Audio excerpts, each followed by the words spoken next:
കമനീയ കിശോരമുഗ്ധമൂർത്തേ കളവേണുക്കൊണിതാദൃദാനനേന്തോ മമ വാജി വിജൃംഭതാം മുരാരേ മധുരിം നഃ കണികാപി കാപി കാപി മദശിഖണ്ഡി ശിഖണ്ഡ വിഭൂഷണം മദനമന്ധരമുഗ്ധമുഖാംബുജം വ്രജവധൂനയനാഞ്ജലവഞ്ചിതം വിജയതാം മമ വാങ്മയജീവിതം യോന്തപ്രവിശ്യ മമ വാചമിമാം പ്രസുപ്താം സഞ്ജീവയത്യഖിലശക്തിധരസ്തുധാംനാ ന്യാംശ്ച ഹസ്തചരണശ്രവണത്വഗാദീൻ പ്രാണാൻ നമോ ഭഗവതേ പുരുഷായ തുഭ്യം. മള്ളിയൂർവാസിനം ശാന്തം ജ്ഞാനവൈരാഗ്യഭൂഷണം ശ്രീഭാഗവത നിഷ്ണാതം നൗമിതം ലോകശങ്കരം. സദ്ഗുരുഭ്യോ നമഃ. ധ്യാനപ്രാധാന്യേ ക്ഷമസ്വ കരുണാനിധേ പ്രസീദമൽ ഗുരോനാഥ ജനകായ നമോ നമഃ. ഗുരുഭ്യോ നമഃ. പൂർവാർത്ഥം ദശമസ്കന്ധത്തിന്റെ അവസാന ഭാഗങ്ങളിലേക്ക് നമ്മൾ എത്തുന്നു. ദശമസ്കന്ധത്തിന്റെ ആ മധ്യഭാഗത്തിലേക്ക് നമ്മൾ എത്തിയപ്പോ അവിടെ അക്രൂരനെ അനുഗ്രഹിച്ചതായിട്ടുള്ള രാമകൃഷ്ണന്മാര് അക്രൂരനോടായിട്ട് ആവശ്യപ്പെട്ടു. ഇതേ സമയം ഇന്ദ്രപ്രസ്ഥത്തില് പലതരത്തിലുള്ള ദുഃഖങ്ങൾ അനുഭവിക്കുന്ന പാണ്ഡവരെയും അന്ധത ബാധിച്ചതായിട്ടുള്ള ആ ധൃതരാഷ്ട്ര തന്റെ മൗനസമ്മതത്തോടുകൂടി മക്കളെ കൊണ്ട് മറ്റുള്ളവർക്ക് ദ്രോഹമാകുന്ന കാര്യങ്ങൾക്ക് സമ്മതം മൂടിക്കൊണ്ട് ഇന്ന് ആ പാണ്ഡവർ അനുഭവിക്കുന്ന ദുഃഖങ്ങള് അപ്പം അവരുടെയൊക്കെ ആ പാണ്ഡവരുടെയൊക്കെ സ്ഥിതി എന്താണ്? സാധു അസാധുവാ, നല്ലതായാലും ചീത്തയായാലും പോയി ഒന്ന് അറിഞ്ഞു വരണം അക്രൂരഭ എന്ന് പറഞ്ഞ് അക്രൂരനെ ഏൽപ്പിച്ച് ആ രാമകൃഷ്ണന്മാര് സ്വഭവനത്തിലേക്ക് യാത്രയായി എന്ന് പറഞ്ഞാണ് നമ്മൾ നിർത്തിയത്. പിന്നീടാണ് 49 അധ്യായം അക്രൂരൻ നേരെ ആ ഹസ്തിനാപുരിയിലേക്ക് എത്തിച്ചേരുന്നതോടെ പൂരുവംശ രാജാക്കന്മാരുടെ ഒക്കെ യശസ്സിന് കാരണമായിട്ടുള്ള ആ ഹസ്തിനാപുരത്ത് അംബാലികയിലെ അംബികയുടെ പുത്രനായിട്ടുള്ള ആ ധൃതരാഷ്ട്ര അദ്ദേഹത്തിനോട് ചേർന്നിരിക്കുന്നതായിട്ടുള്ള സഹോദരങ്ങളായിട്ടുള്ള ഭീഷ്മര്, വിതുരര്, പിന്നെയോ അനുജന്റെ ഭാര്യയായിട്ടുള്ള കുന്തിദേവി, തൻ്റെ പുത്രനായിട്ടുള്ള സോമദത്തൻ സഹിതനായിട്ടുള്ള ബാക്ലീകൻ, ഭരദ്വാജൻ, കൃപാചാര്യര്, ദ്രോണാചാര്യര്, കർണൻ, ദുര്യോധനന്റെ ഏറ്റവും ഓമന വളർത്തുപുത്രനായിട്ടുള്ള അല്ലെങ്കിൽ തൻ്റെ ഏറ്റവും സുഹൃത്തായിട്ടുള്ള അശ്വത്ഥാമാവ്, പിന്നീട് ആ അമ്മയുടെ കൂടെയുള്ള മക്കള് 5 പേര്, യുധിഷ്ഠിരാദി പാണ്ഡുപുത്രന്മാര് 5 പേര്, മറ്റ് ബന്ധുജനങ്ങള്, മിത്രങ്ങള് എല്ലാവരെയും അക്രൂരൻ പ്രത്യേകം ചെന്ന് സന്ദർശിച്ച് അവരുടെ ആ കുശലാന്വേഷണങ്ങളൊക്കെ ചെയ്തു. അവിടെ പിന്നെയോ ആ ഗാന്ധിനി പുത്രനായിട്ടുള്ള അക്രൂരൻ, ഗാന്ധിനി എന്നാണ് ഈ അക്രൂരന്റെ അമ്മയുടെ പേര്, ശുഭൽക്കന്റെ ഭാര്യയുടെ പേര് ഗാന്ധിനി. ഗാന്ധിനി പുത്രനായിട്ടുള്ള ആ അക്രൂരൻ തൻ്റെ ബന്ധുമര്യാദകളെയൊക്കെ വേണ്ട പോലെ ചെയ്ത് എല്ലാവരോടും കുശലാന്വേഷണങ്ങളൊക്കെ ചെയ്തു. അക്രൂരനോടും അവര് എത്രയോ കാലമായിട്ട് കാണുകയാണ്, വേണ്ട കുശലാന്വേഷണങ്ങളൊക്കെ അവർ ചെയ്തു. അവിടെ കംസവധവും മറ്റും നടക്കുന്ന കാലത്ത് രാമകൃഷ്ണന്മാര് ഹസ്തിനാപുരിയിലെ വാർത്തകളൊന്നും അറിയുന്നില്ല. അപ്പൊ അവിടുത്തെ അവസ്ഥ എന്താണ്? ആ ഹസ്തിനാപുരിയിലെ സ്ഥിതി എന്താണെന്നുള്ളത് മനസ്സിലാക്കുക. അതിനുവേണ്ടിയിട്ടാണ് യഥാർത്ഥത്തിൽ ഇന്ന് അക്രൂരരെ അവിടുന്ന് പറഞ്ഞു വിട്ടതെന്ന് പറയാണ്. ആ ധൃതരാഷ്ട്രരുടെ രാജവാഴ്ച പാണ്ഡവരെ ദ്രോഹിക്കുവാൻ വേണ്ടിയിട്ട് ആരംഭിക്കുക. ഇങ്ങനെ പലതും നടക്കുന്ന രംഗങ്ങൾ കാണുവാൻ വേണ്ടി മനസ്സിലാക്കുവാൻ വേണ്ടി അക്രൂരനെ പറഞ്ഞു വിട്ടതാണ് അവിടെ. ലോകനാശത്തിന് വേണ്ടിയിട്ട് തന്നെ കാരണമായിട്ടുള്ള തന്റെ ദുഷിച്ച സന്താനങ്ങളോട് കൂടിയതായിട്ടും അല്പബുദ്ധിയും ഒക്കെ ആയിട്ടുള്ള ആ ധൃതരാഷ്ട്ര ദുഷിച്ചവരുടെ ഉപദേശ അനുസരണം അവിടെ പലതരത്തിലുള്ള പാണ്ഡവർക്കെതിരെയുള്ള പ്രവൃത്തികൾ ആരൊക്കെയാണ്? കർണൻ, ശകുനി തുടങ്ങിയവര്. അങ്ങനെ ഇവരുടെയൊക്കെ വാക്കുകളെ കേട്ട് മൗനസമ്മതം മൂളുന്നതായിട്ടുള്ള ആ ധൃതരാഷ്ട്ര രാജാവിന്റെ പാണ്ഡവരോടുള്ള പെരുമാറ്റവും ഒക്കെ നന്നായി മനസ്സിലാക്കുവാൻ വേണ്ടിയിട്ട് അക്രൂരൻ എന്ത് ചെയ്തു? കുറച്ചു കാലം അവിടെ താമസിച്ചു എന്ന് പറയാം. കതിചിൻ മാസാൻ രാജ്ഞോ വൃത്തവിവിത്സയ ദുഷ്പ്രജസ്യ അല്പസാരസ്യ ഖലച്ഛന്ദാനുവർത്തിന. ഖലച്ഛന്ദാനുവർത്തിന എന്നാണ് പറഞ്ഞത്. അതായത് ആ ഖലന്മാരുടെ ഉപദേശാനുസരണം, കർണന്റെയും ശകുനിയുടെയും ഒക്കെ ഉപദേശാനുസരണം ആ പാണ്ഡവരോട് ചെയ്യുന്ന പ്രവൃത്തികള് കാണുവാൻ വേണ്ടിയിട്ട് മാസങ്ങളോളം അവിടെ താമസിച്ചു. അവിടെ അങ്ങനെ ഇരിക്കുമ്പോഴാണ് കുന്തിദേവി ആ വിതുരനും കുന്തിദേവിയും കൂടി പാണ്ഡവരുടെ പ്രജകൾക്കുള്ള പലതരത്തിലുള്ള വാത്സല്യാദി ഭാവങ്ങളെയും അവരുടെ ആ എന്താണ് അസ്ത്രവിദ്യാഭ്യാസവും ശരീരബലം, വീര്യം, അതുപോലെ തന്നെ അവരുടെ ഓജസ്, പിന്നെയോ വിനയം, ഇങ്ങനെയുള്ള എല്ലാം വേണ്ട പോലെ ആ അല്ലെ അതിനകത്ത് പറയുന്നുണ്ട്. ഈ വിതുരൻ പോയി കഴിഞ്ഞ് തിരിച്ചു വരുമ്പോഴത്തേക്കും വിതുരനോട് പറയുന്നുണ്ട്, അങ്ങ് ആരാണ് യഥാർത്ഥത്തില് ഭക്ഷച്ഛായ അല്ലെ ഒരു പ്രാവ് എന്താണ് പക്ഷികളെ എങ്ങനെയാണോ തൻ്റെ മക്കളെ തൻ്റെ ആ ചിറകുകളിൽ ഒതുക്കിക്കൊണ്ട് സംരക്ഷിച്ചത്, അതേപോലെയല്ലേ ചെറിയച്ഛ ഞങ്ങളെ വേണ്ട പോലെ നോക്കിയത് എന്ന് വിതുരരോട് ചോദിക്കുന്നത് പോലെ ഈ വിതുരരും കുന്തിയും ഒക്കെ വേണ്ട പോലെ പാണ്ഡവർക്ക് കൊടുത്തതായിട്ടുള്ള ശിക്ഷണങ്ങളാണ് ഇന്ന് അവരെ ആ ചക്രവർത്തി പദത്തിലേക്ക് ഉയർത്തിയെങ്കിൽ, അല്ലെങ്കിൽ അവരുടെ ആ എന്താണ് സനാതന ധർമ്മത്തിന്റെ അടിസ്ഥാനം, സംസ്കാരത്തിന്റെ അടിസ്ഥാനം എന്താണ്? ആ വിതുരന്റെയും കുന്തിദേവിയുടെയും ഒക്കെ ലാളനയും വേണ്ട പോലെയുള്ള ശിക്ഷണവും ഒക്കെയാണ് ശരിക്കും. പിന്നെ ദുര്യോധനാദികളിൽ വിഷം കൊടുത്ത് കൊല്ലുവാൻ വേണ്ടിയിട്ട് ചെയ്തതായിട്ടുള്ള പരിശ്രമം, ഇതൊക്കെ ഇനി മേലാൽ ഉദ്ദേശിക്കുന്നതായിട്ടുള്ള ദ്രോഹങ്ങളെ പറ്റിയും ഒക്കെ ഒന്ന് വിശദമായിട്ട് അറിയണം. അതിനു വേണ്ടിയിട്ടാണ് അക്രൂരൻ അവിടെ താമസമാക്കിയത്. എന്തായാലും അവിടെ നടന്നതായിട്ടുള്ള എല്ലാ കാര്യങ്ങളെയും ആ പാണ്ഡവരോട് ചോദിച്ച്, അല്ലെങ്കിൽ വിതുരരോടും കുന്തിദേവിയോടും ഒക്കെ ചോദിച്ച് എല്ലാം മനസ്സിലാക്കി അവിടെ. അങ്ങനെ സാവധാനത്തിൽ കാര്യങ്ങള് മനസ്സിലാക്കിക്കൊണ്ടിരിക്കുന്നു അവിടെ. തൻ്റെ ഭ്രാതാവായിട്ടുള്ള അക്രൂരൻ, കുന്തിദേവിയുടെ ഒരു സഹോദരനാണ് ശരിക്കും അക്രൂരൻ എന്ന് പറഞ്ഞാല്. കാരണം എന്താണ്? ശൂരസേനന്റെ പുത്രിയാണ് ഈ കുന്തിദേവി. എന്താണ് സുഹൃത്തായിട്ടുള്ള കുന്തിഭോജനെ വളർത്താൻ വേണ്ടിയിട്ട് ദത്തുപുത്രിയായിട്ട് കൊടുത്തുകൊണ്ടാണ് കുന്തി എന്നുള്ളൊരു പേര് വരാൻ കാരണം. എന്തായാലും ആ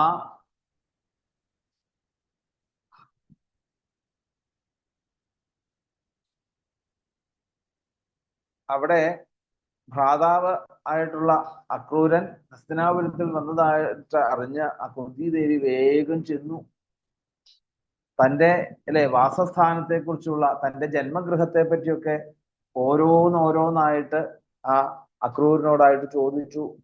അങ്ങനെ ഓരോന്നും ചിന്തിച്ച് കണ്ണീർ തൂകിക്കൊണ്ട് ആ അക്രൂരനോട് പറയുകയാണ്, അല്ലയോ ഹേ സൗമ്യശീലനായിട്ടുള്ള അവിടുന്ന് എൻ്റെ പെറ്റമ്മയും അച്ഛനും ഒക്കെ സുഖമായിട്ടല്ലേ ഇരിക്കുന്നത്? മാരീഷയും ശൂരസേനും ഒക്കെ സുഖമായിട്ടല്ലേ അവിടെ ഇരിക്കുന്നത്? പിന്നെയോ സഹോദരി സഹോദരന്മാര് വസുദേവര് തുടങ്ങിയതായിട്ടുള്ള എല്ലാവരും അവരുടെ സന്താനങ്ങളും അന്തഃപുര സ്ത്രീകളും പിന്നെയോ അവിടെയുള്ള തോഴിമാരും എല്ലാവരുടെയും പ്രത്യേകം അവർ ചോദിച്ചിട്ട് പറഞ്ഞു, ഇവരൊക്കെ എന്നെ കുറിച്ച് അവര് ഓർക്കുന്നുണ്ടോ? അഭിസ്മരന്തി ന സൗമ്യ പിതരോ ഭ്രാതരശ്ചമേ. അഭിസ്മരന്തി ന സൗമ്യ, എന്നെ കുറിച്ച് ഇവരൊക്കെ സ്മരിക്കുന്നുണ്ടോ, ഓർക്കുന്നുണ്ടോ? അവരൊക്കെ എന്റെ സഹോദരനായിട്ടുള്ള ആ വസുദേവരുടെ പുത്രന്മാരായിട്ടുള്ള രാമകൃഷ്ണന്മാര്, അല്ലേ? ഭഗവാനാണ്, ശരണാഗത വത്സലനാണ്, പോരാ ഭക്തന്മാരോട് അനുകമ്പയുള്ളവനാണ്. അങ്ങനെ ആ ചെന്താമരക്കണ്ണനായിട്ടുള്ള ആ കണ്ണനും, പിന്നെയോ ആ ഇതേ ഗുണങ്ങളോട് കൂടിയതായിട്ടുള്ള ആ കണ്ണന്റെ ജ്യേഷ്ഠ സ്ഥാനത്ത് നിൽക്കുന്ന ബലരാമനും ഒക്കെ അവരുടെ ആ അച്ചമ്പങ്ങളുടെ അല്ലെങ്കിൽ എന്റെ സന്താനങ്ങളായിട്ടുള്ള ആ ധർമ്മപുത്രാദികളെയൊക്കെ അവര് മറന്നുവോ? അല്ലേ? കണ്ണൻ തന്റെ പുത്രന്മാരെ മറന്നുവോ? എന്റെ ഇപ്പോഴത്തെ അവസ്ഥ പറഞ്ഞു കഴിഞ്ഞാൽ എന്താണ് ശരിക്കും ഇപ്പോഴത്തെ അവസ്ഥ എന്ന് പറഞ്ഞാല്, സപത്നമധ്യേ ശോചന്തീം മൃഗാണാം ഹരിണീമിവ. മൃഗാണാം ഹരിണീമിവ. മൃഗം എന്ന് പറഞ്ഞാൽ എന്താണ്? ചെന്നായിക്കൂട്ടങ്ങളുടെ ഇടയില് എങ്ങനെയാണോ ഒരു മാൻപേട വന്ന് പെടുന്നത്, അതേ ഒരു അവസ്ഥയിലാണ് ഞാനിപ്പോ ഇവിടെ കഴിഞ്ഞുകൂടുന്നത്. ആ ചെന്നായ്ക്കളുടെ ഇടയിലുള്ള ഒരു മാൻപേടയുടെ അവസ്ഥയാണ് ഞാനിപ്പോ അനുഭവിക്കുന്നത്. ഭർത്താവായിട്ടുള്ള പാണ്ഡു അല്ലെങ്കിൽ അച്ഛൻ മരിച്ചതായിട്ടുള്ള സന്താനങ്ങളോടെ ശത്രുമധ്യത്തിൽ ദീനതയോടുകൂടി കഴിയുന്നതായിട്ടുള്ള ഞങ്ങളെ ആ കണ്ണൻ ഒന്ന് സാന്ത്വനപ്പെടുത്തുവാൻ വേണ്ടി വരില്ലേ? കൃഷ്ണന് ഒന്ന് ഇവിടെ വന്ന് ഞങ്ങളെ അനുഗ്രഹിക്കുവാൻ അല്ലെങ്കിൽ ഞങ്ങളെ ഒന്ന് സാന്ത്വനപ്പെടുത്തുവാൻ അവിടുന്ന് സാധിക്കില്ലേ? കുന്തി ദേവി തന്റെ ആ ജന്മഗൃഹത്തെ പറ്റിയും അച്ഛൻ അമ്മ തുടങ്ങിയതായിട്ടുള്ള ബന്ധുക്കളെ പറ്റിയൊക്കെ അവിടെ വിസ്തരിച്ച് ആ അക്രൂരനോട് ചോദിക്കുന്നതോടെ അവിടുന്ന് ഗംഭീരമായിട്ട് ഇതെല്ലാം ആ ജന്മഗൃഹത്തിലെ ബന്ധുക്കളൊക്കെ തന്നെ ഓർക്കുന്നുണ്ട് എങ്കിൽ അത് വലിയൊരു ആശ്വാസമായിട്ട് ചിന്തിക്കുകയാണ്. പ്രത്യേകിച്ച് ആരാണ്? കരുണാവത്സലനായിട്ടുള്ള ഭഗവാൻ, അല്ലെ? പിന്നെ വേഗം തന്നെ കുന്തിദേവി എന്ത് ചെയ്യാണ്? ആ പതിവ് പോലെ ഇതിനു മുമ്പ് സ്തുതിച്ചതുപോലെ തന്നെ വേഗം ആ കണ്ണനെ കുറിച്ച് ഈശ്വരബുദ്ധിയാ നമസ്കരിക്കുകയാണ് അവിടെ. കൃഷ്ണ കൃഷ്ണ മഹായോഗിൻ വിശ്വാത്മൻ വിശ്വഭാവന പ്രപന്നാം പാഹി ഗോവിന്ദ ശിശുഭിശ്ചാവസീദതി. കൃഷ്ണ കൃഷ്ണ മഹായോഗിൻ വിശ്വാത്മൻ വിശ്വഭാവന, അല്ലെ? അവിടെ പിന്നെ കുന്തിദേവിയുടെ സ്തുതിയിൽ നമുക്ക് കാണാൻ സാധിക്കും. എന്താണ്? അഥ വിശ്വേശ വിശ്വാത്മൻ, അല്ലെ? കുന്തിദേവിക്ക് വ്യക്തമായിട്ടുള്ള ധാരണയുണ്ട് അവിടെ. അപ്പം ഈ വിശ്വത്തിന്റെ തന്നെ ആത്മാവാണ്, അല്ലെ? ഈ വിശ്വം, ഈ പ്രപഞ്ചം മുഴുവനായിട്ട് നമ്മൾ കാണുന്ന ഈ വിശ്വത്തിന്റെ ആത്മാവായിട്ടുള്ള ഭഗവാനെ, പിന്നെയോ വിശ്വഭാവന, വിശ്വത്തെ ഭവിപ്പിക്കുന്ന അല്ലെങ്കിൽ സംരക്ഷിക്കുന്ന ആ വിശ്വ സംരക്ഷകനാണ് ഭഗവാൻ. പ്രപന്നാം പാഹി ഗോവിന്ദ, ഗോക്കളുടെ ഒക്കെ ഇന്ദ്രനായിട്ടുള്ള, അറിവിന്റെ ഇന്ദ്രനായിട്ടുള്ള, ഗോക്കളുടെ ഇന്ദ്രനായിട്ടുള്ള, മൃഗങ്ങളുടെ ഇന്ദ്രനായിട്ടുള്ള, ഗോശബ്ദത്തിന് ധാരാളം അർത്ഥം. പാഹി പ്രപന്നാം പാഹി ഗോവിന്ദ ശിശുഭീശ്ചാവസീദതി. ഇന്ന് ശിശുക്കളോടുകൂടി ക്ലേശം സഹിക്കുന്നവളായിട്ടുള്ള എന്നെ അവിടുന്ന് അനുഗ്രഹിക്കണേ, അവിടുന്ന് അനുഗ്രഹിക്കണേ എന്ന് കരഞ്ഞുകൊണ്ട് കുന്തിദേവി അവിടുന്ന് പ്രാർത്ഥിക്കുന്നു. നാന്യത്തവ പദാംഭോജാൽ പശ്യാമി ശരണം നൃണാം വിഭ്യതാ മൃത്യു സംസാരാദീശ്വരസ്യാപവർഗികാൽ. മൃത്യുരൂപത്തിലുള്ള ഈ സംസാര ദുഃഖം അല്ലെങ്കിൽ സംസാരത്തിൽ നിന്നും ഒക്കെ ഭയന്ന് കഴിയുകയാണ് യഥാർത്ഥത്തില്. അങ്ങനെയുള്ള മനുഷ്യരെ സംബന്ധിച്ചിടത്തോളം മനുഷ്യർക്ക് ഈശ്വരനായിട്ടുള്ള അവിടുന്ന് മോക്ഷപ്രദമായിട്ടുള്ള അവിടുത്തെ ആ ശ്രീപാദ പത്മത്തിൽ നിന്നും വ്യത്യസ്തമായിക്കൊണ്ട് ഒരു ശരണം വേറെ എവിടെ ചെന്നാലും അവർക്ക് ലഭിക്കുന്നില്ല അവിടെ. അതുകൊണ്ട് ഈ സംസാര ഭയത്തെ ഭയപ്പെടുന്നതായിട്ടുള്ള ജനങ്ങളെ സംബന്ധിച്ചിടത്തോളം അവർക്ക് ഏക അവലംബം എന്ന് പറയുന്നത് അവിടുത്തെ ആ തൃപ്പാദങ്ങളെ സേവിക്കുക മാത്രമാണ്. അല്ലാതെ ഒരു സ്ഥാനം അവർക്ക് ഇന്ന് കാണാൻ സാധിക്കുന്നില്ല. നമഃ കൃഷ്ണായ ശുദ്ധായ ബ്രഹ്മണേ പരമാത്മനെ യോഗേശ്വരായ യോഗായ ത്വമഹം ശരണം ഗതാ. അങ്ങാരാണ് യഥാർത്ഥത്തിൽ ശുദ്ധനാണങ്ങ്. പിന്നെയോ ബ്രഹ്മണേ, അങ്ങ് പരബ്രഹ്മം സച്ചിദാനന്ദ ബ്രഹ്മമാണങ്ങ്. പരമാത്മനെ, എല്ലാത്തിൻ്റെയും ആത്മസ്വരൂപേണ വർത്തിക്കുന്നതായിട്ടുള്ള ഹേ ഭഗവാനെ യോഗേശ്വരായ, അങ്ങനെ യോഗേശ്വരനും പിന്നെയോ യോഗായ, യോഗസ്വരൂപിയുമായിട്ട്, യോഗം തന്നെ അങ്ങാണ്, യോഗത്തിന്റെ ഈശ്വരനും അങ്ങാണ്. അങ്ങനെയുള്ള ഹേ കൃഷ്ണ, ആ കൃഷ്ണ ആയിക്കൊണ്ട് ഞാനിതാ നമസ്കരിക്കുന്നു. ശരണം പ്രാപിച്ചുകൊണ്ട്, അല്ലെങ്കിൽ അവിടുത്തെ ആ എന്താണ് ശരണാഗതിയോടുകൂടി എന്നെ അനുഗ്രഹിക്കണം എന്നുള്ള ഒരു ആവശ്യത്തോടുകൂടി ഞാൻ എന്തിനുവഴിയെ ശരണം പ്രാപിക്കുന്നു എന്ന് പറഞ്ഞ് അവിടുന്ന് നമസ്കരിക്കുന്നു. അവിടുന്ന് ഇത് കണ്ടപ്പോഴത്തേക്കും അവിടുന്ന് ഇതാ പറഞ്ഞു, ഇങ്ങനെ ആ നിത്യനുസ്മൃത്യ സ്വജനം കൃഷ്ണം ച ജഗതീശ്വരം പ്രാരുദുഃഖിതാ രാജൻ ഭവതാം പ്രപിതാമഹീ. ശ്രീശുബ്രഹ്മർഷി പരീക്ഷത്തിന്റെ ോട് പറഞ്ഞു, പരീക്ഷത്തെ ആരാണ് ഇത് കുന്തിദേവി എന്ന് പറഞ്ഞാലും ശരിക്ക് ആരാണ്? പരീക്ഷത്തിന്റെ ഒക്കെ മുത്തശ്ശന്മാരുടെ അമ്മയാണ് അല്ലെ? തന്റെ പിതാവിന്റെ മുത്തശ്ശിയാണ് ശരിക്കും. മുത്തശ്ശന്മാരുടെ അമ്മ എന്നുള്ളതല്ല, പിതാവിന്റെ പിന്നെ പരീക്ഷത്തിന്റെ അച്ഛന്റെ മുത്തശ്ശിയായിട്ടുള്ള കുന്തിദേവി തന്റെ ജന്മഗൃഹവുമായിട്ട് ബന്ധപ്പെട്ടിട്ടുള്ളവരെയും വിശിഷ്യ ആ ലോകനാഥനായിട്ടുള്ള ആ ഭഗവാനെയും ഒക്കെ ഓർത്ത് ദുഃഖത്തോടുകൂടി തേങ്ങി തേങ്ങി തേങ്ങി കരഞ്ഞ് ആ അക്രൂരന്റെ മുമ്പിൽ വെച്ചുകൊണ്ട് പരമാത്മ സ്വരൂപമാണ് തന്റെ ജ്യേഷ്ഠന്റെ മകനായിട്ടുള്ള കൃഷ്ണൻ എന്നുള്ളതിനെ ഉറപ്പിച്ചു കാണിച്ചു കൊടുക്കണം. നോക്കൂ, ആ ഒരു ഭക്തനായിട്ടുള്ള അക്രൂരനെ എത്ര കണ്ട് വിശ്വാസത്തെ അവിടെ ഉയർത്തി അവിടെ. അപ്പം കൃഷ്ണൻ ഇപ്പോ മധുരയിലാണ്, കംസവധം ചെയ്യുകയാണെങ്കിൽ പോലും എന്താണ്, എപ്പോഴും ഞങ്ങളുടെ കൂടെ തന്നെ എന്നും എല്ലായിടങ്ങളിലും നിറഞ്ഞു നിൽക്കുന്ന ആണ് കണ്ണൻ എന്നുള്ളതിന്റെ സത്യത്തെ ഉറപ്പിച്ച് മനസ്സിലാക്കിയിട്ടുള്ള ആളാണ് താൻ എന്ന് മനസ്സിലാക്കിക്കൊണ്ടാണ് അവിടെ ആ അക്രൂരന്റെ മുമ്പിൽ നമസ്കരിക്കുന്നത്. ധർമ്മപുത്രാദികളുടെ ഒക്കെ ഉൽപ്പത്തിക്ക് കാരണങ്ങള്, ഇതിനൊക്കെ കാരണം എന്താണ്? ആ കണ്ണന്റെ ഒരു അനുഗ്രഹം ഒന്നുകൊണ്ട് മാത്രമാണ് എന്നൊക്കെ അവിടെ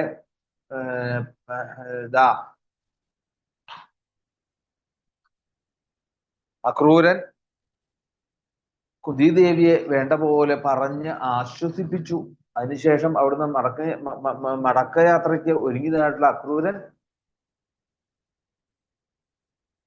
ആ സമത്വ ഭാവന ഇല്ലാത്തവനായിട്ടുള്ള തൻ്റെ പുത്രരിൽ മാത്രം വാത്സല്യം കാണിക്കുന്നവനായിട്ടുള്ള ധൃതരാഷ്ട്രരെ വേഗം അടുത്തേക്ക് ചെന്നു. അവിടെ അല്ലെ, പാണ്ഡുവിന്റെ പുത്രന്മാരെന്നുള്ള ഒരു വേറെ കൃത്യം കാണിച്ചുകൊണ്ട് തന്റെ മക്കളോട് കാണിക്കുന്ന ഒരു സ്നേഹം പാണ്ഡവരൊക്കെയോട് കാണിക്കുന്നില്ല. അങ്ങനെയുള്ള ആ ധൃതരാഷ്ട്രരുടെ അടുത്തേക്ക് ചെന്ന് കഴിഞ്ഞപ്പം ധൃതരാഷ്ട്രം എങ്ങനെയാണ്, തന്റെ ബന്ധുക്കളോട് കൂടി ഇരിക്കുകയാണ് അവിടെ. അങ്ങനെ ആ ബന്ധു മധ്യത്തിൽ ഇരിക്കുന്നതായിട്ടുള്ള ധൃതരാഷ്ട്രരെ ചെന്ന് കണ്ടു. രാമകൃഷ്ണന്മാരുടെ ആ സൗഹൃദമായിട്ടുള്ള സന്ദേശമൊക്കെ അവിടെ ധരിപ്പിച്ചു. അതിനുശേഷം അക്രൂരൻ പറയുകയാണ്, ഭോ ഭോ വൈചിത്രവീര്യത്വം കുരൂണാം കീർത്തിവർദ്ധന ഭ്രാതര്യുപരത്തെ പാണ്ഡാവധുനാസനമാസ്ഥിത. അവർ പറഞ്ഞു, എത്രയൊക്കെ ആയാലും ഭക്തന്മാരാകുമ്പോൾ ഈ ദീനതകൾ കാണുമ്പോൾ എത്രയായാലും ഒന്ന് ഇനി തന്റെ വാക്കുകളെ കൊണ്ട് ചിലപ്പോ ഒന്ന് മാറിയാലോ അല്ലെ. വിതുരൻ ചെന്ന് ധൃതരാഷ്ട്ര ഉപദേശിക്കുന്നത് പോലെ ആണെങ്കിൽ പോലും അന്വേഷണങ്ങളിലൂടെ കൂടിയാണെങ്കിലും ഇൻഡയറക്റ്റ് ആയിട്ടൊന്ന് ആ വിചിത്രവീര്യന്റെ പുത്രനായിട്ടുള്ള ആ ധൃതരാഷ്ട്രോട് പറയുകയാണ്, കുരുവംശ രാജാക്കന്മാരുടെ യശസ്സിനെ ഒക്കെ ഉയർത്തിപ്പിടിക്കുവാൻ ബാധ്യസ്ഥനാണ് നിങ്ങളൊക്കെ ഓരോരുത്തരും. അപ്പം അനുജനായിട്ടുള്ള ആ പാണ്ഡു അന്തരിച്ചതിനെ തുടർന്ന് അങ്ങ് ഇപ്പം അല്ലെ സിംഹാസനം ഏറ്റെടുത്ത് ഇപ്പം എന്താണ് പ്രജകളെ സംരക്ഷിക്കുക എന്നുള്ള ഒരു ഉത്തരവാദിത്വം ഏറ്റെടുത്തിരിക്കുകയാണ് ഇവിടെ. യഥാർത്ഥത്തിൽ എന്താണ്, അതൊരു തെറ്റായ നടപടിയാണ് ശരിക്കും. ഒരു അന്ധനായിട്ടുള്ള ഒരാൾക്ക് എങ്ങനെയാണ് രാജ്യം ഭരിക്കാൻ സാധിക്കുക? പക്ഷെ അധികാരമോഹം കൊണ്ടാണോ അറിയില്ല, എന്തായാലും രാജധർമ്മം അനുസരിച്ച് രാജ്യപരിപാലനവും സൽസ്വഭാവവും പ്രജകളെ പരസ്പരം കലഹിക്കാതെ അവരെ ചേർത്ത് നിർത്തലും ഒക്കെ ആ ബന്ധുക്കളെയൊക്കെ എന്താണ് തുല്യഭാവത്തോടുകൂടി കാണേണ്ടതായിട്ടുള്ള ആളാണ് അങ്ങ് ശരിക്ക്. അങ്ങനെയൊക്കെ ആ തുല്യഭാവത്തോടു കൂടി പാണ്ഡവരെയും കൗരവരെയും ഒക്കെ തുല്യഭാവത്തോടു കൂടിയൊക്കെ കാണാൻ സാധിക്കുകയാണെങ്കിൽ ശ്രേയസിനും കീർത്തിക്കും ഒക്കെ കാരണമായിട്ട് വരും. വർത്തമാന സമസ്വേഷു ശ്രേയ കീർത്തിമവാപ്സ്യസി. അല്ലെ? ഇപ്പം കീർത്തിയൊക്കെ ഉണ്ടാക്കും. മറിച്ചായി കഴിഞ്ഞാൽ എന്താണ്? ജനങ്ങളൊക്കെ വെറുക്കും. അവിടെ ഓരോ ദിവസം ചെല്ലും തോറും എന്താണ്? തൻ്റെ ദോഷങ്ങള് പാപങ്ങള് കൂടി വന്നാല് ദോഷത്തിന് കാരണമായിട്ട് വരുന്നതോടെ ജീവിതം തമോ ഗുണപ്രദമായിട്ട് മാറുവോടെ. അങ്ങനെ പാണ്ഡുപുത്രന്മാരിലും അങ്ങയുടെ പുത്രന്മാരിലും ഒക്കെ ഒരു സമഭാവനയോടുകൂടി പെരുമാറുകയാണ് വേണ്ടത് എന്നൊക്കെ അവിടെ ആ അക്രൂരൻ ധൃതരാഷ്ട്രരോടായിട്ട് പറഞ്ഞു കൊടുക്കുന്നു. യഥാർത്ഥത്തില് അന്ധനെ സംബന്ധിച്ചിടത്തോളം രാജ്യാധികാരം ഇല്ല ശരിക്ക്. അല്ലെ? ജ്യേഷ്ഠോപി ബധിര മൂകോന്ധ ഷണ്ടയേവയ സ രാജ്യാർഹോ ഭവേന്നൈവ ഭ്രാതാതൽ പുത്രയേവ ഹി. കൗടില്യൻ തന്റെ മതങ്ങളെയൊക്കെ ഖണ്ഡിച്ചുകൊണ്ട് പറഞ്ഞു, നേതി കൗടില്യ അന്ധോ രാജാ ശക്യത്തെ സഹായ സമ്പദ. ശരിക്കും അവിടെ ആ ശുക്രനീതി ഋഷിപ്രോക്തമാകയാൽ അവിടെ ശരിക്ക് എന്താണ്? കൗടില്യ ശാസ്ത്രം അനുസരിച്ചൊക്കെ നോക്കിക്കഴിഞ്ഞാല് ഒരു രാജാവിന്റെ ഒരു യോഗ്യതയൊന്നും ആർക്കില്ല. ധൃതരാഷ്ട്രക്ക് അവിടെ ഇല്ല എന്ന് പറയേണ്ടി വരും എന്ന് അവിടെ പറയാണ്. അപ്പൊ വിചിത്രവീര്യന്റെ പുത്രന്മാരില് അല്ലെ ഏറ്റവും മൂത്ത പുത്രനാണ്. അഗ്രജനായിട്ടും അന്ധത മൂലവുമാണ് ധൃതരാഷ്ട്രയെ നമ്മള് ആദ്യം തന്നെ രാജാവാക്കാത്തതിന്റെ കാര്യം അതായിരുന്നു. അല്ലേ? അപ്പൊ ധൃതരാഷ്ട്ര ആദ്യം രാജാവാകാത്ത അതിന് യോഗ്യത ഇല്ലാത്തതുകൊണ്ടാണ് അന്ന് രാജാവാകാത്തത്. പിന്നെ അധികാരമോഹത്തോടുകൂടി ആ രാജ്യഭാരം തന്റെ കയ്യിലേക്ക് വന്നപ്പോൾ അതിന് തക്കതായിട്ടുള്ള ഒരു യോഗ്യത ഇല്ലാത്ത ഒരാളുടെ കയ്യില് ആ രാജ്യം കയ്യിലേക്ക് വന്നപ്പോ എന്താ അവിടെ വരുന്നത്? അവിടെ അധർമ്മങ്ങൾ ചേക്കേറുന്നു. അവിടെ സമഭാവനകളൊക്കെ നഷ്ടപ്പെട്ടു. അവിടെ ഇങ്ങനെ ആ ക്രൂരൻ ധൃതരാഷ്ട്രോട് ഉപദേശമൊക്കെ അവിടുന്ന് എന്നിട്ട് പറഞ്ഞു, പിന്നെ നേഹജാത്യന്ത സംഭാസ കരിചിൽസഹ രാജൻ സ്വേന അഭിദേഹേന കിമുജായാത്മജാതിഭി. അല്ലയോ രാജാവേ, ഈ ലോകത്തില് അതിര് കവിഞ്ഞതായിട്ടുള്ള ഒരു സഹവാസം ആരോടും ഇല്ല ശരിക്കും. അതിര് കവിഞ്ഞതായിട്ടുള്ള ഒരു സഹവാസം നേരത്തെ പറഞ്ഞതുപോലെ തന്നെ എന്താണ്? ബന്ധത്തിന്റെ അവസ്ഥ പറഞ്ഞതുപോലെ തന്നെയാണ് ഇവിടെ. അത് ആരോടുമില്ല, ഒരിക്കലുമില്ല. സ്വന്തം ദേഹത്തോട് പോലും എന്താണ് ആ ഒരു സഹവാസം ഇല്ലാത്ത സ്ഥിതിക്ക് പിന്നെ പറയാനുണ്ടോ? ഈ ജായാത്മജാതിഭി, ഭാര്യ സന്താനങ്ങളോട് കൂടിയത്. അല്ലെ? ഇപ്പൊ സ്വന്തം ദേഹത്തോട് പോലും നമുക്ക് ഒരിക്കലും വിശ്വസിക്കാൻ പറ്റാത്തൊരവസ്ഥയാണ് നമ്മുടെ ദേഹത്തെ പോലും.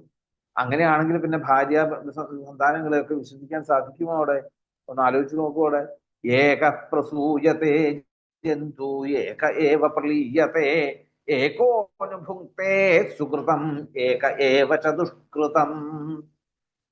ജന്തു എന്നാ പറയുന്നത്. ജന്തു എന്ന് പറഞ്ഞാൽ എന്താണ്? ജീവി. ഓരോ പ്രാണനും ഓരോ ജീവിയും എന്താണ്? അയാള് ഏകനായിട്ട് തന്നെ. അല്ലെ? ഇന്നത്തെ നമ്മളുടെ ആചാര്യമൊഴിയിലേക്ക് അതിൽ നിന്ന് ഇങ്ങോട്ട് കണക്ഷൻ ആയി ശരിക്കും പറഞ്ഞാല്. എല്ലാവരും ജീവിക്കുന്ന എന്താണ്?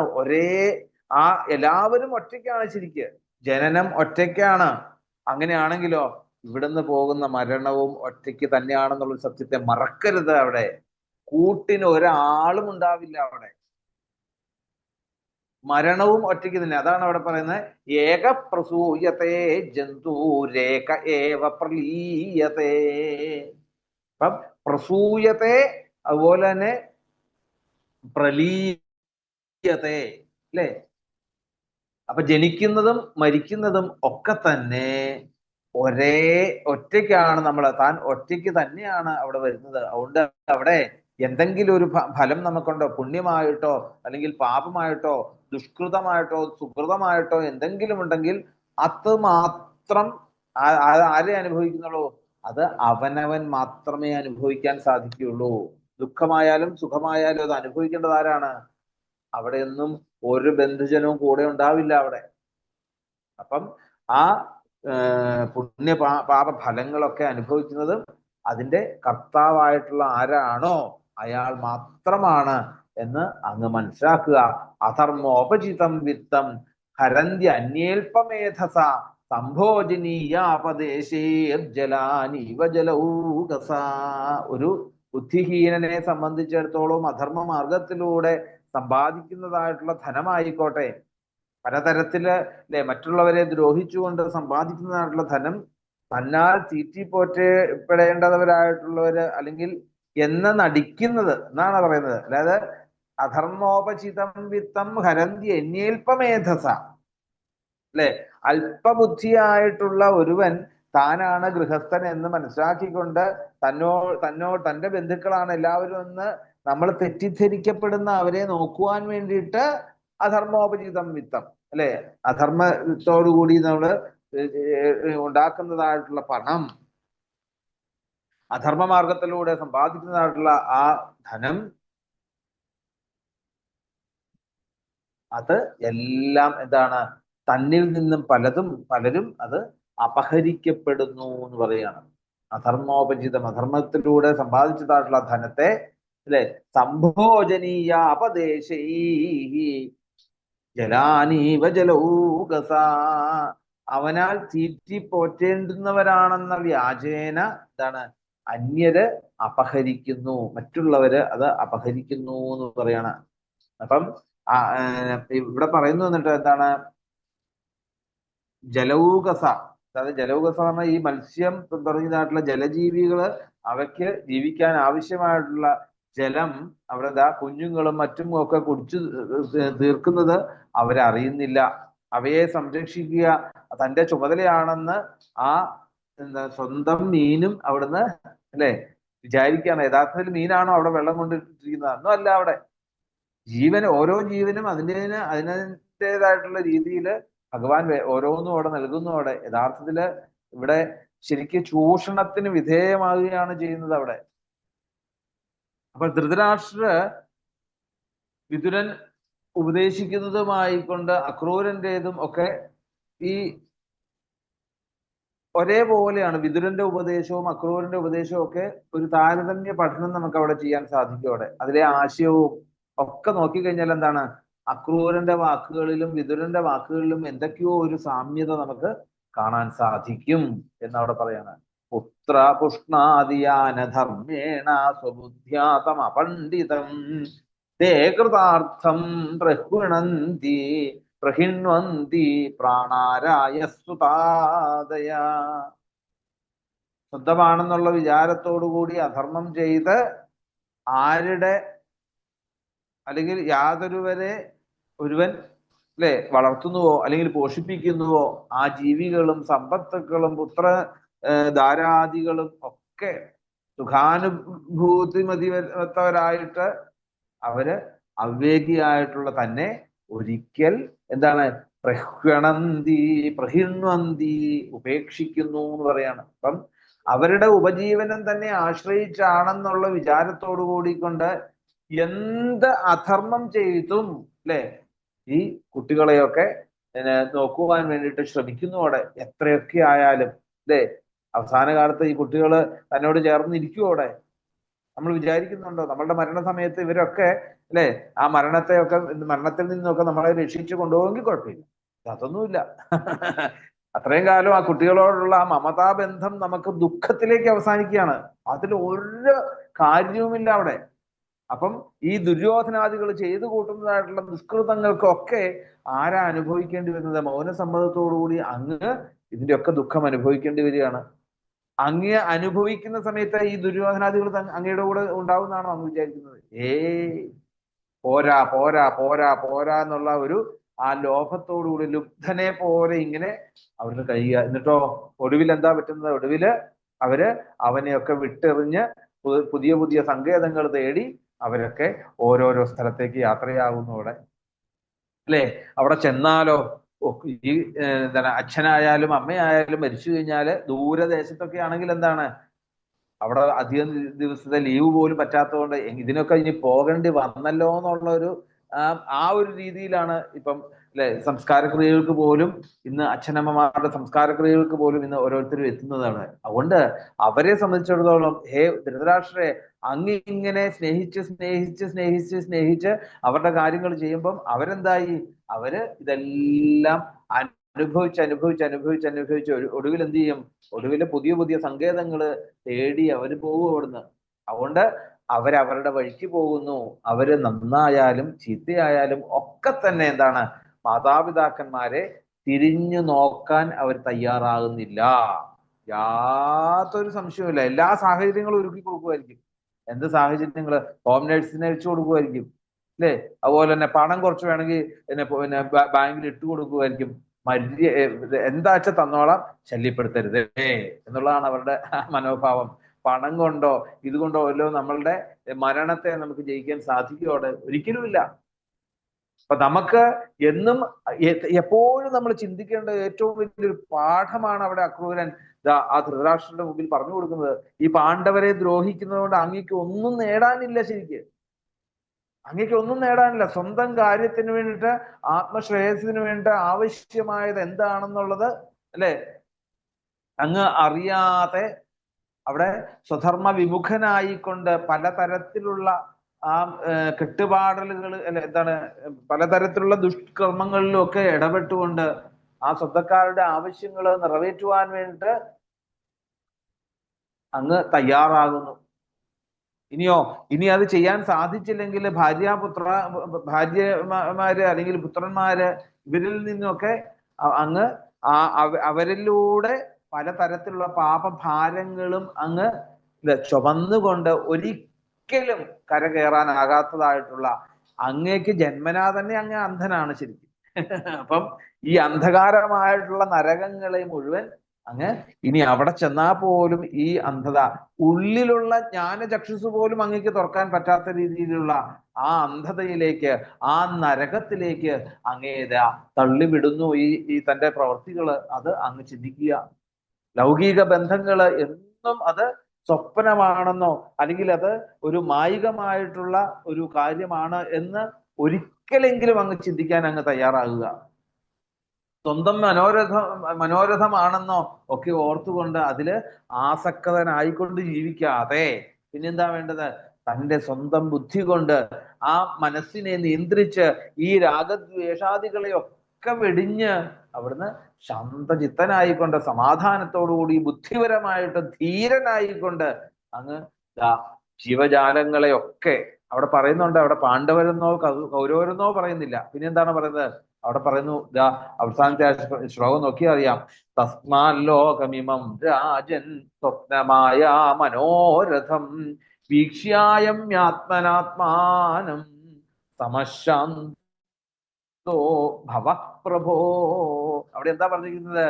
സകലവിധ ജീവജാലങ്ങളുടെയും ഉള്ളിൽ അന്തര്യാമിയായിട്ട് വർത്തിക്കുന്നതായിട്ടുള്ള ഈശ്വരനെ ഉറപ്പിച്ചുകൊണ്ട്, അതിൽ വിശ്വസിച്ചുകൊണ്ട് ആ ജീവജാലങ്ങളിലെ സമഭാവനയോടുകൂടി അങ്ങേക്ക് കഴിയാൻ സാധിക്കട്ടെ എന്ന് അക്രൂരൻ ആ യുധിഷ്ഠിരനെ അല്ലെ ധൃതരാഷ്ട്രരെ അവിടുന്ന് ഉപദേശിക്കുന്നു. എന്തായാലും അക്രൂരന്റെ ഓരോ വാക്കുകളും നമുക്ക് എടുത്തു നോക്കിക്കഴിഞ്ഞാൽ എന്താണ്, ഇന്നത്തെ ഒരു സുഭാഷിതമാണെന്ന് നമുക്ക് വേണമെങ്കിൽ സുഭാഷിതത്തിലേക്ക് നമുക്ക് വേണമെങ്കിൽ ചൊല്ലാൻ സാധിക്കും, അല്ലെ? അത്ര സുഭാഷിതങ്ങൾ നിറഞ്ഞതും എല്ലാവർക്കും ആ ആത്മശ്രേയസിന് ഉപയുക്തവുമായിട്ടുള്ള സശ്രദ്ധം മനസ്സിലാക്കി പ്രാവർത്തികമാക്കേണ്ടതുമാണ് എന്ന് നമുക്ക് മനസ്സിലാക്കാൻ സാധിക്കുന്നത്. എത്ര ഒരു അല്ലെ കോയിൻസിഡന്റ് ആയിട്ടാണെങ്കിൽ പോലും നമ്മുടെ ആചാര്യമൊഴിയും ഇതിലേക്ക് ഇതുമായിട്ട് നമുക്ക് എത്ര യോജിപ്പിക്കാൻ സാധിച്ചു. അപ്പം എന്നും അല്ലെ നമ്മളെ ഓരോന്നും ചിലപ്പോൾ ഭഗവാൻ തന്നെ ഒന്ന് ഉറപ്പിക്കുകയാണ്. ഇനി കഥകളിലൂടെയാണ് തന്നെ എന്താണ്, നീ ഒറ്റയ്ക്കേ ഉള്ളൂ, നീ എന്നുള്ളതല്ല എല്ലാവരും ഒറ്റയ്ക്കേ ഉള്ളൂ, അതില് ആരും പരിഭവിക്കേണ്ടതില്ല എന്നുള്ളൊരു പാഠം ധൃതരാഷ്ട്രരെ പറഞ്ഞ് മനസ്സിലാക്കി കൊടുക്കുകയാണ്. എന്തായാലും ധൃതരാഷ്ട്ര പറഞ്ഞു, യഥാവദതി കല്യാണീം വാചം ദാനപതേ ഭവാൻ തഥാനയാന തൃപ്യാമീ മർത്യപ്രാപ്യ യഥാമൃതം. ധൃതരാഷ്ട്രന്റെ പ്രതികരണം കേൾക്കൂ. അല്ലയോ അക്രൂര, അങ്ങ് യഥാർത്ഥത്തില് എനിക്ക് സതുപദേശം നൽകിയവരിൽ ശ്രേഷ്ഠനായിട്ടുള്ള ആളാണ്. അതാണ് അവിടെ പറഞ്ഞത്. അങ്ങനെയുള്ള ദാനപതേ, അക്രൂരന്റെ ദാനം എന്താണ് ശരിക്ക്? ഭക്തന്മാരുടെ ദാനം എന്താണ് ശരിക്ക്? അല്ലേ? നമ്മൾ പറയും അല്ല, ദാനത്തിൽ ഏറ്റവും വിശേഷം എന്താണ്? അന്നദാനം, അല്ലെ? അന്നദാനം മഹാദാനം എന്നൊക്കെ പറയും. പക്ഷെ അതപ്പരം ജ്ഞാനദാനം എന്നും കൂടി ഉണ്ട്. അതിന്റെ കൂടെ ഒരു വാക്കും കൂടി ഉണ്ട്. ഇന്ന് അല്ലെ നമുക്ക് സപ്താഹം നടന്നു കൂട്ടാൻ വേണ്ടിയിട്ട് അതുവരെ എടുത്തുള്ളൂ. അന്നദാനം മഹാദാനം വരെ നമ്മൾ എടുത്തുള്ളൂ, സ്വീകരിച്ചുള്ളൂ. അതിനപ്പുറത്തേക്ക് ഒന്നും കൂടി ഉണ്ട്. എന്താണ്? അതപ്പരം ജ്ഞാനദാനം. അതിനും മുകളിലായിട്ടാണ് ഈ ജ്ഞാനദാനം. അതുകൊണ്ടാണ് ദാനപതേ എന്ന് അവിടെ അക്രൂരിനെ അവിടെ വിശേഷിപ്പിക്കുകയാണ് അവിടെ. അപ്പൊ അങ്ങ് നമ്മളുടെ ശ്രേയസിനെ ലക്ഷ്യമാക്കിക്കൊണ്ട് നൽകിയതായിട്ടുള്ള ഉപദേശമൊക്കെ ഇതാ കേട്ട് എനിക്ക് പോരാ പോരാ പോരാ എന്ന് തോന്നുന്നു. കാരണം എന്താണ്? വിതുരനോട് ഉള്ള ഒരു വാത്സല്യം അത് തന്നെയാണ്. വിതുരന്റെ വാക്ക് കേൾക്കാനും ധൃതരാഷ്ട്ര തയ്യാറാവാറുണ്ട്. എന്തായാലും അവിടെ പറയുകയാണ്, തഥാനയാന തൃപ്യാമി മർത്യപ്രാപ്യ യഥാമൃതം. ഒരു മനുഷ്യനെ സംബന്ധിച്ചിടത്തോളം എന്താണ്? അമൃതം ലഭിച്ചാൽ എന്താ പറയുക? പോരാ പോരാ പോരാ എന്ന് അന്ന് തന്നെ അവിടെ തോന്നുള്ളൂ. കാരണം എന്താണ്? അമൃതം എന്നുള്ളത് ഉദ്ദേശിക്കുന്നത് എന്താണ്? മരണമില്ലാത്തതായിട്ടുള്ള സാഹചര്യങ്ങളെ നമ്മളുടെ മനസ്സിനെ കൊണ്ടുവരുന്നതായിട്ടുള്ള സത്സംഗങ്ങൾ കിട്ടിക്കഴിഞ്ഞാല് അത് പോരാന്ന്. കാരണം അതിന്റെ ആനന്ദം ഒന്ന് വേറെയാണ്. അക്രൂരരെ പോരാന്നേ തോന്നുള്ളൂ. അതുകൊണ്ട് അങ്ങയുടെ ഉപദേശവും അപ്രകാരം തന്നെയാണ് എന്ന് ധൃതരാഷ്ട്ര അക്രൂരനോട് പറയുന്നു. പിന്നെ പറഞ്ഞു, തഥാപി സുനൃതാ സൗമ്യ ഹൃദിനസ്ഥീയതേ ചലേ പുത്രാനുരാഗ വിഷമേ വിദ്യുൽ സൗദാമനീയഥ. അല്ലയോ ഹേ സൗമ്യ, എത്ര സൗശീലത്തോട് കൂടിയിട്ടുള്ള ആളാണ് ആ അക്രൂരൻ എന്നുള്ളതാണ്. അതാണ് അവിടെ ആ സൗമ്യ എന്നുള്ള ഒരു സംബോധന തന്നെ. എന്നിട്ട് പറയുകയാണ്, എന്നിരിക്കലും ദാ ഇവിടെ പലതരത്തിലുള്ള തൻ്റെ പുത്രന്മാരോടുള്ള സ്നേഹത്തെ കൊണ്ട് പലതരത്തിലുള്ള അസമത്വത്തെ ബാധിച്ചിരിക്കുകയാണ് ഇവിടെ. എനിക്ക് പലതും അങ്ങനെ ആ ചഞ്ചലമവുമായിട്ടുള്ള ഈ മനസ്സില് ദാ ഇന്നിപ്പോ എന്താണ്? സൂനൃത. സൂനൃത എന്ന് പറഞ്ഞാൽ എന്താണ് ശരിക്ക്? എന്താണ്? നേരത്തെ പറഞ്ഞ സുഭാഷിതം, അല്ലെ? അത് തന്നെയാണ് സൂനൃത. ആ സുഭാഷിതം ദാ എങ്ങനെയാണോ ഒരു ഇടിമിന്നൽ, വിദ്യുൽ സൗദാമിനി യഥാ, ഒരു ഇടിമിന്നൽ എന്നതുപോലെ ഇതാ ഇവിടെ വന്നിങ്ങനെ പോകുന്നതേ ഉള്ളൂ അവിടെ. കാരണം എന്താണ്? എത്രയൊക്കെ ഉപദേശിച്ചാലും എന്താണ്? പിറ്റേ ദിവസവും അല്ലെ ഈ ദുര്യോധനൻ, ദുശാസനൻ, ദുർമുഖൻ, ദുശ്ശള അതൂ കൂട്ടിയുള്ള എല്ലാം തൻ്റെ മക്കളായിട്ടുള്ളവരിലേക്ക് തൻ്റെ മനസ്സ് വഴുതി പോകുന്നു. ഇതിപ്പോ എന്താണ്? ഒരു ചെറിയ ഇടിമിന്നൽ വരുമ്പം ഇല്ലേ, ഇടിമിന്നൽ വരുമ്പോഴാണ് നമ്മൾ വിചാരിക്കും, അയ്യോ നമ്മള് ഫ്രിഡ്ജും ടി വിയും ഒന്നും ഓഫാക്കിയില്ലോ എന്ന് വിചാരിക്കും. അത് ആ സമയത്തേ ഉള്ളൂ. ഇത് കഴിഞ്ഞാലോ? ഇത് കഴിഞ്ഞാൽ വീണ്ടും ഓണാക്കും. വീണ്ടും ഇടിമിന്നൽ വരുമ്പോഴായിരിക്കും അയ്യോ ഓഫാക്കിയില്ലോ എന്ന് പറഞ്ഞ പോലെയാണ് അങ്ങയുടെ ഉപദേശം. ഒരു ഇടിമിന്നൽ പോലെ എൻ്റെ ഉള്ളില് വന്നു പോയിട്ടുണ്ട്. ഈശ്വരസ്യ വിധിം കോനു വിധുനോത്യന്യഥാ പുമാൻ ഭൂമേർഭാരാവതാരായ യോവതീർണോ യഥോ കുലേ.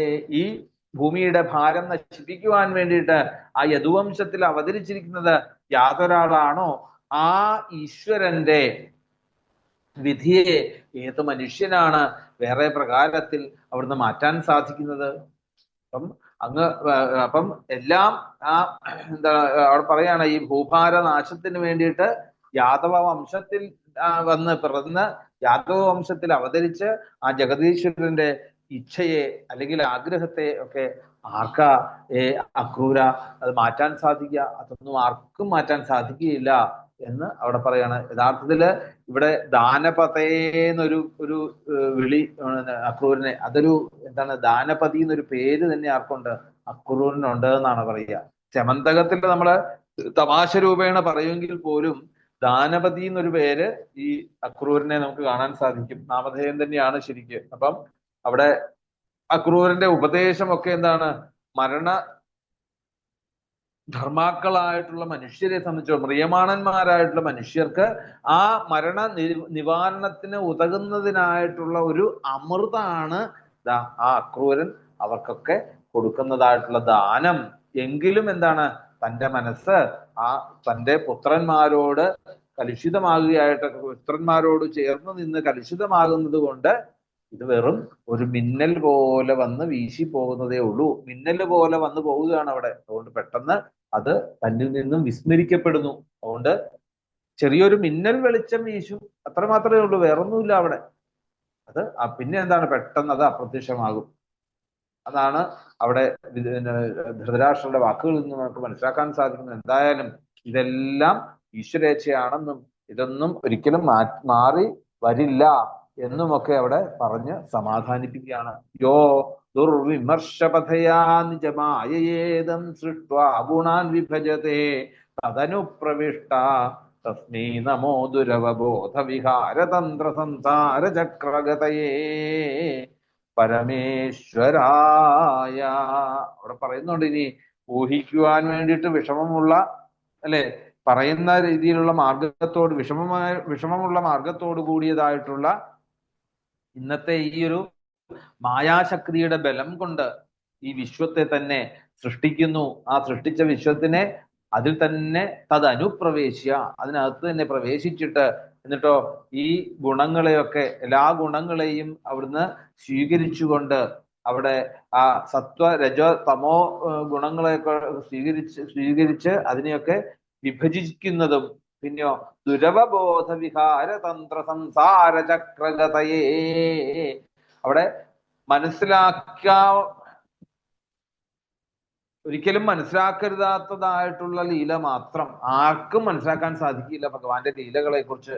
അങ്ങനെ ആ ലീല മാത്രം പ്രധാന കാരണമായിരിക്കുന്ന ഈ സംസാര ചക്രത്തെ ചുഴറ്റിക്കൊണ്ടിരിക്കുന്നതും ആരാണോ ആ പരമേശ്വരനായിട്ടുള്ള ആ ഭഗവാനെ ഞാനിതാ, സർവേശ്വരനെ ഞാനിതാ നമസ്കരിക്കുന്നു എന്ന് ആ ധൃതരാഷ്ട്ര പറയാണ്. അപ്പൊ എന്താണ് ശരിക്കും അവിടെ ഈ ദുരവസ്ഥയിൽ നിന്നും, ഏതാ ദുരവസ്ഥ? ഈ പുത്രന്മാരോട് ചേർന്ന് നിൽക്കുമ്പോൾ താൻ പാണ്ഡവരോട് ചെയ്യുന്നതായിട്ടുള്ള ആ ക്രൂര കർമ്മങ്ങൾക്ക് മൗനസമ്മതത്തോടുകൂടി നിൽക്കേണ്ടി വരുന്നതായിട്ടുള്ള അവസ്ഥ.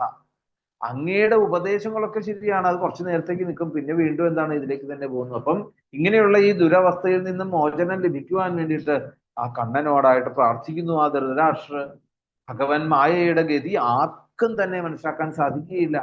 ആ മായയുടെ സഹായത്തോടു കൂടി എന്താണ് കണ്ണൻ ഈ പ്രപഞ്ചത്തെയൊക്കെ ഇവിടെ സൃഷ്ടിക്കുന്നു.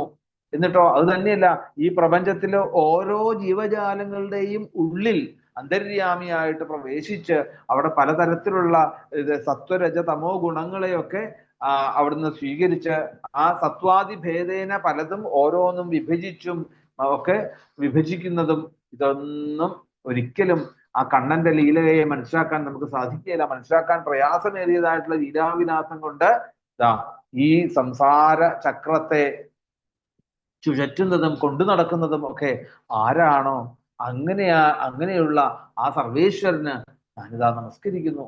അതായത് ഈ ഈശ്വര കടാക്ഷത്താൽ ധർമ്മച്യുതി വരാതെ അവിടുന്ന് രക്ഷിക്കുന്നതായിട്ടുള്ള, അല്ലെങ്കിൽ തൻ്റെ ജീവിതം അത് ധർമ്മച്യുതി ഒരിക്കലും ഉണ്ടാവാതിരിക്കുവാൻ വേണ്ടിയിട്ട് തന്നെ അനുഗ്രഹിക്കണേ എന്ന്. കാരണം അതിനുവേണ്ടിയാണല്ലോ ഭഗവാന്റെ അവതാരവും, അല്ലേ? ഗ്ലാനിർഭവതി ഭാരത.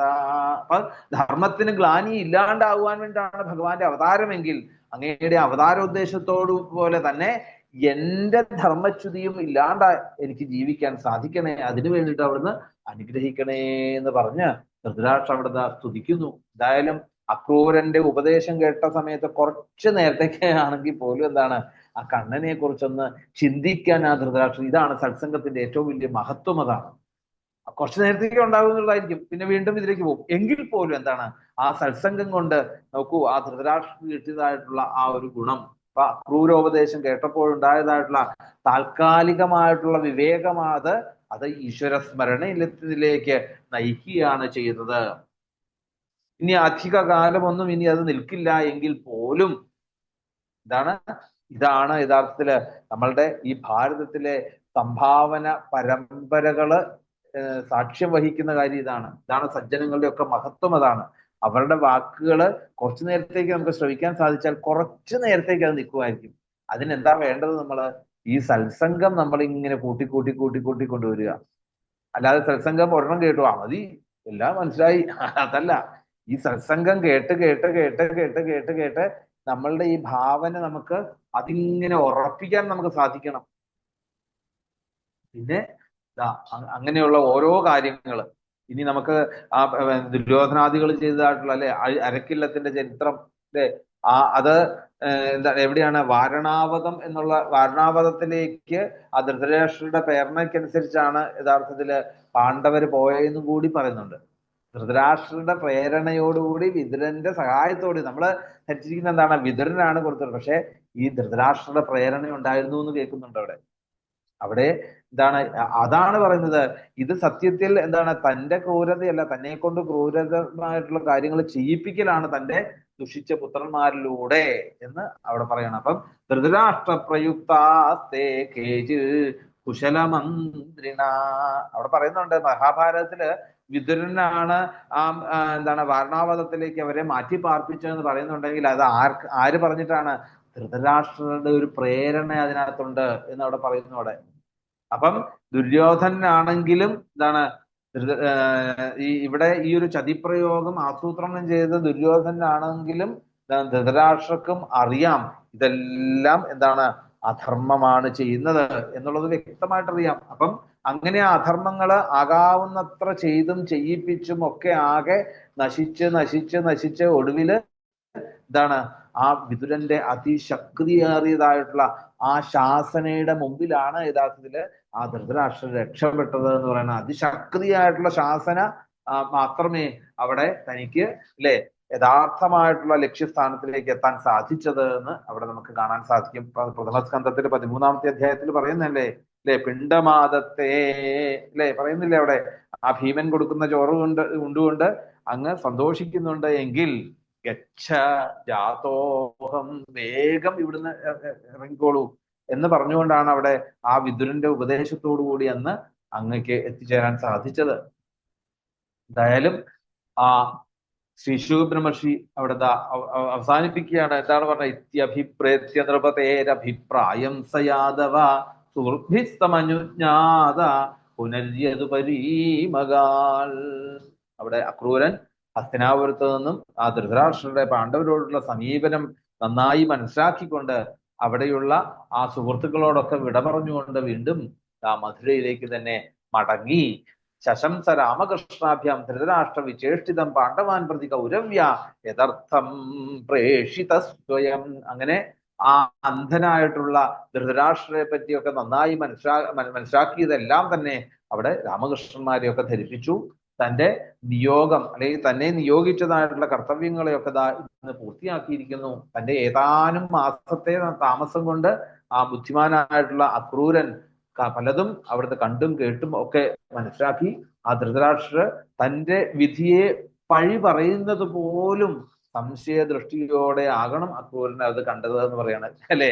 നമുക്കറിയാം, കംസൻ പറയല്ലേ, എന്താണ് ആദ്യമായിട്ട് വസുദേവര് കൊണ്ട് കൊടുക്കുന്ന കുട്ടി എന്തായി?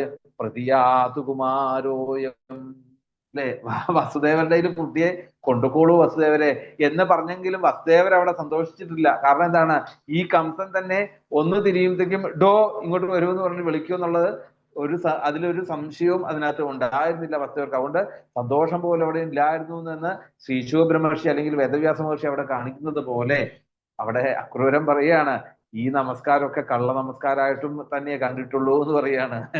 ഈ അല്ലെ പിന്നെ സംസാരഗതയെ പരമേശ്വരായ എന്നൊക്കെ പറഞ്ഞ് നമസ്കരിച്ചിട്ടുണ്ടെങ്കിൽ പോലും അതൊക്കെ സംശയ ദൃഷ്ടിയോടെ മാത്രമേ അക്രൂരൻ അത് കണ്ടിട്ടുള്ളൂ. അങ്ങനെ അവിടെ ആ കുന്തിയും അതുപോലെ വിതുരനും പറഞ്ഞു പറഞ്ഞതാകെ. കാരണം എന്താണ്, അവിടെ വിതുരനുണ്ട്, കുന്തിയുണ്ട്, ഇവരൊക്കെ ഉണ്ടായിട്ടും പിന്നെയും ഈ പ്രവൃത്തി കാണിക്കുന്നുണ്ടെങ്കിൽ എന്താണ് അതിന്റെ അർത്ഥം? അപ്പൊ ഈ ചെറിയ മിന്നലെന്നൊന്നും പറയാനില്ല. ഇപ്പൊ അക്രൂരനെ പോലെ തന്നെ വിതുരനും കുന്തിയും ഒക്കെ അവിടെയുണ്ട്. അവരുമായിട്ട് ദിവസവും സംവദിക്കുന്നതുമാണ്.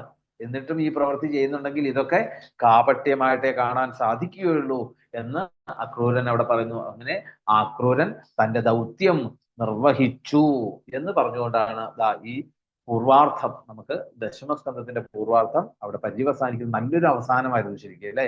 നല്ലൊരു ഉപദേശത്തോടു കൂടിയിട്ടുള്ള ഒരു ഭാഗമാണ് അവിടെ. അതുകൊണ്ടായിരിക്കാം ചിലപ്പം ഈ ശുകബ്രഹ്മർഷി അല്ലെങ്കിൽ വേദവ്യാസ മഹർഷി അതിന് ഒരു അന്തം അല്ലെ, ഒരു അവസാനം അതിലേക്ക് കൽപ്പിച്ചത് എന്ന് നമുക്ക് പറയാം. എന്തായാലും എല്ലാ വാക്കുകളും ഭഗവാന്റെ പാദങ്ങളിൽ സമർപ്പിക്കാം. ഇനി പാരായണത്തിലേക്ക് കടക്കാം. ഗോവിന്ദനാമ സങ്കീർത്തനം. ഗോവിന്ദ